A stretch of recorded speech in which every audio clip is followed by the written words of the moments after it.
বটদ্ৰৱাত অসম ৰাজ্যিক গ্ৰামীণ জীৱিকা অভিযানৰ মহালক্ষ্মী মণ্ডল সংঘৰ বাৰ্ষিক সাধাৰণ সভা সম্পন্ন।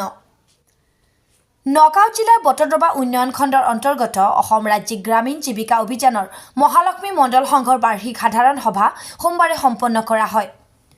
মহালক্ষ্মী মণ্ডল পৰ্যায়ৰ সংগঠনৰ সভানেত্ৰী মীনা কলিতাৰ সভাপতিত্বত অনুষ্ঠিত হোৱা সভাখনিত মুখ্য অতিথি হিচাপে উপস্থিত থাকি বিধায়ক ৰূপক শৰ্মাই সাৱলীকৰণ মানে এগৰাকী মহিলা ৰাজনৈতিকভাৱে, সামাজিকভাৱে আৰু আৰ্থিকভাৱে সবল হোৱাটো বুজায় বুলি তাৎপৰ্যপূৰ্ণ মন্তব্য আগবঢ়ায়। অসম গ্ৰামীণ জীৱিকা অভিযানৰ বটদ্ৰৱা পঞ্চায়তৰ কৰ্মী ত্ৰিবেণী কলিতাই আধৰা সভাখনিত অংশগ্ৰহণ কৰি অসম ৰাজ্যিক গ্ৰামীণ জীৱিকা অভিযানৰ জিলা প্ৰকল্প প্ৰবন্ধক চন্দন তালুকদাৰে মহিলাসকলৰ বাবে চৰকাৰী গ্ৰহণ কৰা বিভিন্ন আঁচনিৰ দ্বাৰা কেনেদৰে লাভান্বিত হ'ব পাৰি তাৰ ব্যাখ্যা আগবঢ়োৱাৰ বিপৰীতে বটদ্ৰৱা উন্নয়ন খণ্ডৰ প্ৰকল্প প্ৰবন্ধক মিণ্টু ডেকাই অসম গ্ৰামীণ জীৱিকা অভিযানৰ মহিলা সাৱলীকৰণ প্ৰকল্পৰ জৰিয়তে সমাজৰ বিভিন্ন ক্ষেত্ৰত মহিলাৰ উৎপাদনমুখী কাম কাজ বৃদ্ধি কৰা আৰু উক্ত অভিযানৰ অধীনত আত্মসহায়ক গোটসমূহ সক্ৰিয় কৰা বিভিন্ন আঁচনিৰ বিষয়ে আলোকপাত কৰে। গাম্ভীৰ্যপূৰ্ণ সভাখনিত বটদ্ৰৱা থানাৰ পৰিচালনা সমিতিৰ প্ৰাক্তন সাধাৰণ সম্পাদক ইন্দ্ৰমোহন বৰুৱা, অসম গ্ৰামীণ বিকাশ বেংকৰ কৰ্মচাৰী তৰণীকান্ত ৰাভা, অধিবক্তা মুকছিদুৰ ৰহমান, প্ৰাক্তন জিলা পৰিষদৰ সদস্যা কাঞ্চন বৰদলৈ, আদৰ্শৱান শিক্ষয়িত্ৰী সবিতা দেৱীকে ধৰি কেইবাগৰাকী ব্যক্তিয়ে ভাষণ প্ৰদান কৰে।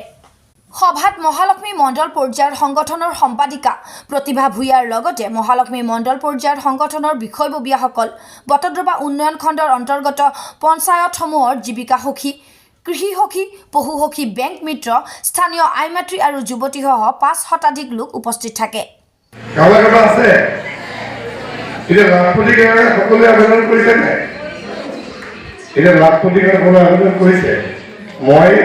ইয়াত অহাৰ আগতে মোক ইন্দ্ৰমোহন বৰদলৈ ক'লে, আপুনি ক'লে নে ক'লে মই ক'লো, আপুনি কি ক'লে?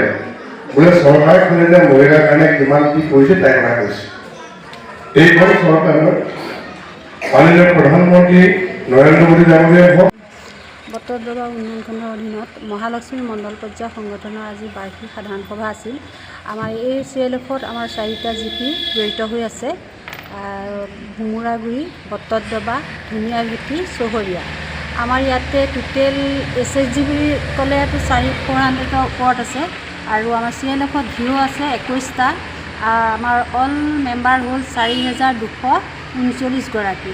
তেখেতসকলক লৈ আজি আমি ইয়াতে এখন বাৰ্ষিক সাধাৰণ সভা অনুষ্ঠিত কৰিলোঁ আৰু এই সভাত আজি আমাৰ নগাঁও বটদ্ৰৱা সমষ্টিৰ বিধায়ক ৰূপক শৰ্মাৰ উপস্থিত থাকে, DPM ছাৰ থাকে ডিষ্ট্ৰিক্ট, আৰু আমাৰ BPM আছিলে, সমাজসেৱক আছিলে, এডভকেট আছিলে, সমাজসেৱিকা আছিলে, সকলোৱে উপস্থিতি আজি আমাৰ সভাখন বহুত সুন্দৰভাৱে চলি গ'ল। তাৰ বাবে আমি তেখেতসকলক বহুত ধন্যবাদ জনাইছোঁ। তেখেতসকলৰ বহুমূলীয়া সময়খিনি আহি যে আমাৰ মহিলাৰ মাজত কম সময়ৰ কাৰণে হ'লেও আহি দিলেহি, তেখেতসকলৰ আমি দীৰ্ঘায়ু কামনা কৰিছোঁ। লগতে আমাৰ কেডাৰসকল, আমাৰ মেম্বাৰসকললৈ আমাৰ অশেষ ধন্যবাদ থাকিল। সকলোৰে সহযোগত যে আজি এখন সভা পূৰ্ণাংগৰূপে আমি পাতিবলৈ সক্ষম হ'লোঁ। ধন্যবাদ। নগাঁৱৰ পৰা জয়ন্ত মুদৰ প্ৰতিবেদন ইত্যাদি A to Z।